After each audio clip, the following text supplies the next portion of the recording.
رسول کو نظر نہیں آ رہا تھا اور بڑے بڑے بھی ہیں.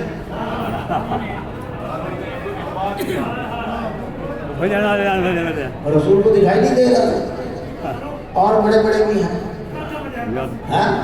علی کو بلایا اور بستر میں سلایا.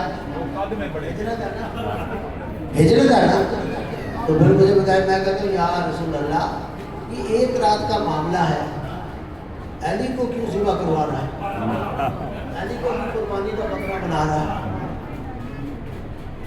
پھر میں بچ جاؤں, علی کٹ جائے. سب بتایا تو یہی نظر آ رہا کہ میں بچ جاؤں, علی کٹ جائے. لیکن چلو یہ تو بات ہے, میں رسول سے پوچھا, رسول کہیں گے سبزواری میں یہی تو بتانا چاہتا ہوں اس خطرناک موقع پر بھی میں ایک رات کے لیے بھی اپنا بستر خالی نہیں چھوڑتا. کیا میں اپنے بعد قیامت تک اپنی مسند خالی چھوڑتا؟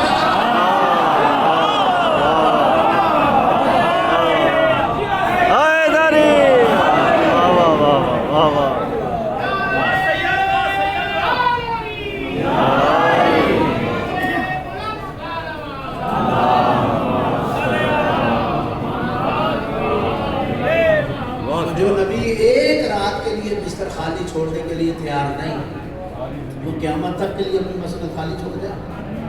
کس کے حوالے کی؟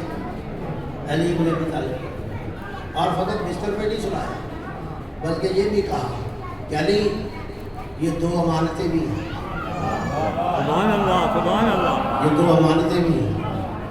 یہ دونوں امانتوں میں سے ایک امانت ہے ان کفار اور مشرکین کی ہے جو پس دیوار کھڑے ہیں, جو مجھے مارنے کے لیے آئے ہیں. ایک ان کی امانت ہے, وہ ان کو دے کے آنا ہے, اور یہ فواتح میں ان کو مدینہ لے کے آنا ہے. یعنی داخلی امانتیں بھی تھیں, خارجی امانتیں بھی تھیں. بھائی دی یا نہیں؟ رسول نے سمجھایا نہیں ہو سمجھواری, میں جو دنیا میں دکھا رہا ہوں میری داخلی امانتوں کا بھی امین علی ہے اور میری خارجی امانتوں کا بھی امین علی ہے.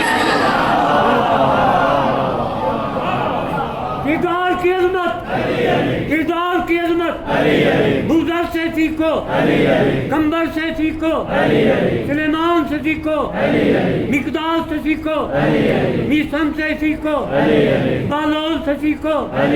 وشنود محمد آل محمد بلند تر سلوات. رسول آج بتاتے جا رہے ہیں میری داخلی امانتوں کا بھی امین علی, میری خارجی امانتوں کا بھی امین.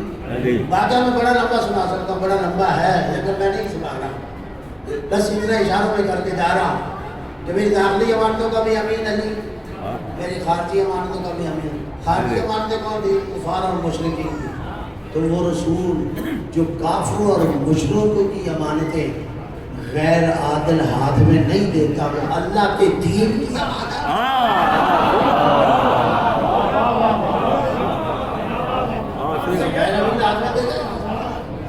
یہ سوچنے والی بات نہیں ہے, عجیب ہے. وَمَن يُطِعِ الرَّسُولَ فَقَدْ أَطَاعَ اللَّهَ, جس نے رسول کی اطاعت کی اس نے اللہ کی اطاعت. دیکھیے لوگ آ کے رسول کے پاس اونچی بولتے تھے, بڑے بڑے عادت پڑ گئی تھی, بات چھوٹ نہیں تھی, ان کو عادت تھی رسول کے سامنے آ کے اونچی بولنا. بے توجہ کیجیے, جاگ رہے ہیں ماشاءاللہ.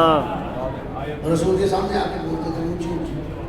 اللہ کو ناپسند, اللہ نے پسند نہیں کی, اور نے جبرائیل کو بھیجا لا ترفعوا أصواتكم فوق صوت النبی. اے رسول ان سے کہہ دو کہ رسول کی آواز سے اونچی آواز نہیں کرو. اگر آواز اونچی ہو گئی تو جہنم, آواز اونچی ہو گئی جہنم, اگر آواز اونچی ہو گئی جہنم. جب سے یہ آیت اتری جن کے بڑے بڑے گلے تھے نا ان کے بھی چھوٹے چھوٹے. توجہ آیا نہیں؟ آگے چلیے نا, اللہ چلتا جاتا ہوں آپ کو. بھائی لا ترفعوا أصواتكم فوق صوت النبی, اپنی آوازوں کو خدا رسول کی آواز سے بلند نہیں کر سکتے. اب جو وہاں کے لوگ جو جن کے سامنے یہ آیت اتر آئی وہ تو احتیاط کرنے لگے, مسلمانوں میں شروع ہو. لیکن کچھ لوگ آیا کرتے تھے دور دراز سے سفر کر کے, ان کے سامنے یہ وحی نہیں تھی. بھائی بھائی بڑے غور سے سنیے بات,